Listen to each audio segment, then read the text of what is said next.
नमस्कार, youth colonel news channel में आपका स्वागत है। मैं हूं दारा सिंह। खबर है उत्तर प्रदेश के प्रयागराज जनपद से। राम की बातें राम ही जाने। मर्यादा पुरुषोत्तम भगवान श्री राम के आदर्शों और चरित्रों को अगर कोई व्यक्ति अपने जीवन में उतार ले तो उसका जीवन धन्य हो जाएगा। रामायण में वाल्मीकि ने भगवान राम के आदर्शों और चरित्रों को बड़े ही मार्मिक ढंग से उजागर किया है। आपको बता दें कि आनापुर का ऐतिहासिक रामलीला शुरू हो गया है। यह रामलीला 1972 से शुरू होकर आज निरंतर चल रही है। रामलीला में जाने माने कलाकारों द्वारा रामलीला का मंचन किया जाता रहा है। रामलीला के प्रमुख कलाकारों की बात करें तो संबोधि लाल का नाम पहले आता है। संबोधि लाल हास्य कलाकार के साथ सूप नखा का रोल बड़े ही बाखूबी के साथ निभाते थे, जिसे देखने के लिए बड़ी संख्या में लोगों की भीड़ जुटती थी। अब मुझे कोई संताप नहीं है। अब आप ही दोनों पुत्रों के संरक्षक हैं।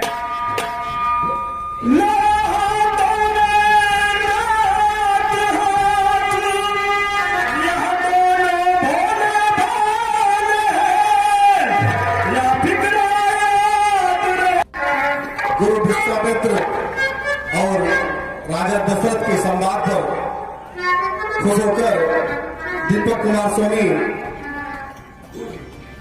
जिनकी आभूषण की दुकान आनापुर चौराहे पर है, आपने 51 रुपए का पुरस्कार दिया है। हमारी पार्टी आपका हार्दिक स्वागत अभिनंदन करती है। हम आपके आभारी हैं। श्री राम स्वरूप पटेल आपने थी। रामलीला के संचालन की बात करें तो महेंद्र प्रताप सिंह का नाम कौन भुला सकता है, जिनके कुशल संचालन में आनापुर की रामलीला विख्यात थी।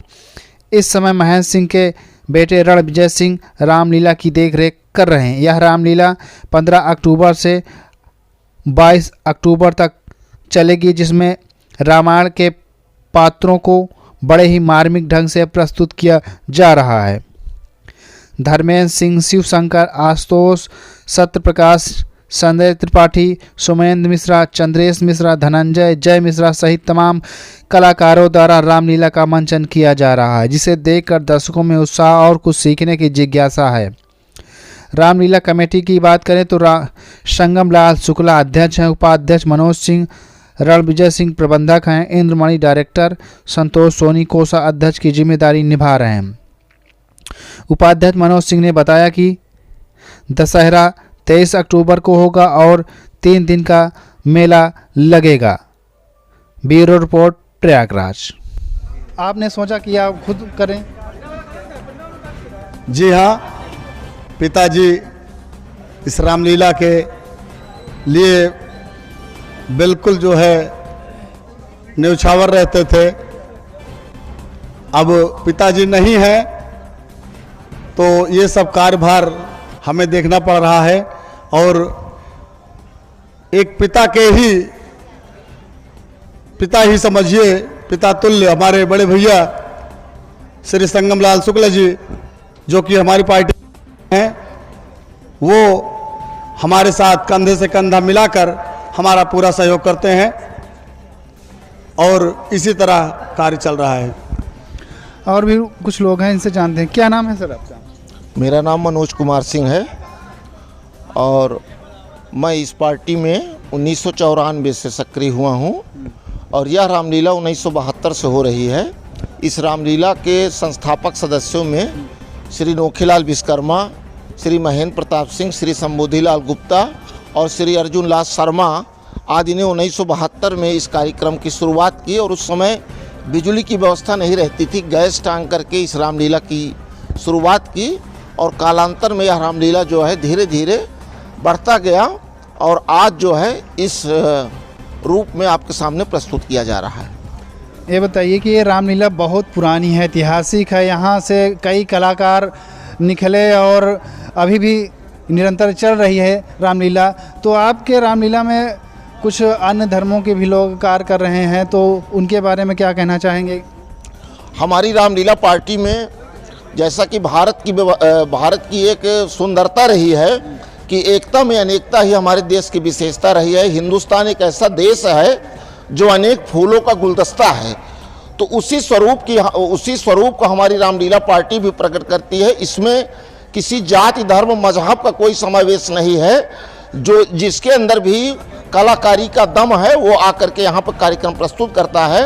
हमारे रामलीला पार्टी में कई वर्षों तक मेंडारा के साहबान अली जो प्राइमरी पाठशाला में अध्यापक थे, उन्होंने कई वर्षों तक कार्यक्रम किया और अनेक कार्यक्रम में मोहम्मद नईम जो महिलाओं का रोल करते थे वो भी मुसलमान थे और उन्होंने भी काम किया।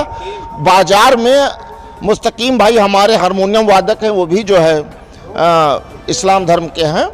तो यहाँ पर जितने भी लोग हैं, बाजार में भी हैं, तमाम जो दुकानदार हैं, वो चाहे हिंदू हो चाहे मुस्लिम हो मुसलमान हो, सभी जो है आपस में मिल करके इस कार्यक्रम को अपने अंजाम तक पहुँचाने का काम करते हैं।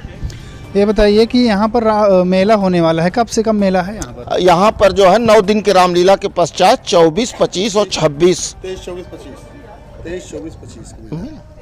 23, 24, 25 को जो है आनापुर का दशहरा मेला जो है ऐतिहासिक रूप से 1936 से यह मेला जो है लगातार होता आ रहा है। पिछले 2 वर्षों में कोविड के कारण, कोरोना महामारी के कारण 2020 और 21 में इस दशहरे मेले का आयोजन नहीं हो पाया और पिछले बार बरसात की वजह से मेले में विघ्न पड़ा था। तो इस कारण से इस बार जो है ईश्वर चाहेगा तो मेला जो है दशहरा मेला बहुत अच्छे ढंग से संपन्न होगा। इस रामलीला के आय व्यय निरीक्षक थे डॉक्टर अनीस साहब, वो भी बड़े मतलब आपसे क्या बताऊं, वो मंच पर आकर भगवान राम की आरती उतारे थे। इससे बड़ी और क्या बात हो सकती है। इस धार्मिक कार्य में बड़ी ही रुचि से वो कार्य करते थे। हम आप धन्यवाद। यहाँ की रामलीला ऐतिहासिक है और यहाँ पर दूर दराज के लोग आते थे। पहले मैं भी रामलीला यहाँ देखा करता था, अब भी लोग यहाँ पर आए हुए हैं और यहाँ की रामलीला ऐतिहासिक और ऐतिहासिक इसलिए भी है कि इस साल क्या जनवरी 2024 में भगवान राम का भव्य मंदिर भी बनने वाला है और यहाँ पर रामायण या रामलीला हो रही है। इसके बारे में क्या कहना चाहें, क्या खुशी मिल रही है? ऐसा है कि आज जबकि समाज में पूरी तरह से एक संस्कारों की कमी होती जा रही है और संयुक्त परिवार टूट रहे हैं, वृद्ध माता पिता लोगों के लिए बोझ साबित हो रहे हैं, तो ऐसे समय में लोगों को एक नैतिक शिक्षा का पाठ जो है पढ़ाना हम लोगों का बहुत बड़ा कर्तव्य है। और अगर हम ये समझते हैं कि हमारे बच्चों को संस्कार स्कूल के माध्यम से मिलेगा तो ऐसा अब कदापि संभव नहीं है, चूँकि स्कूल अब जो है व्यवसाय के एक तरीके से केंद्र बन गए हैं, वो संस्कार बच्चों में नहीं दे पाएंगे। ऐसे कार्यक्रम से ही संस्कार बच्चों में पैदा होंगे। ज्ञात होना चाहिए कि गांधी जी के बालमन पर हरिश्चंद्र नाटक का ही पहला प्रभाव पड़ा था। हरिश्चंद्र नाटक को देख करके उनके मन पर सत्य और अहिंसा का एक प्रभाव पड़ा था, जिसको उन्होंने अंतिम दम तक बनाए रखा और आज़ादी की लड़ाई में सत्य अहिंसा का हथियार उन्होंने बेहतर तरीके से प्रयोग किया। और कुछ कहना रामलीला के बारे में लोगों ने बताया और रामलीला यहाँ पर निरंतर चल रही है और निरंतर चलती रहेगी। कैमरामैन सोनू के साथ मैं दारा सिंह, यूथ कॉर्नर समाचार।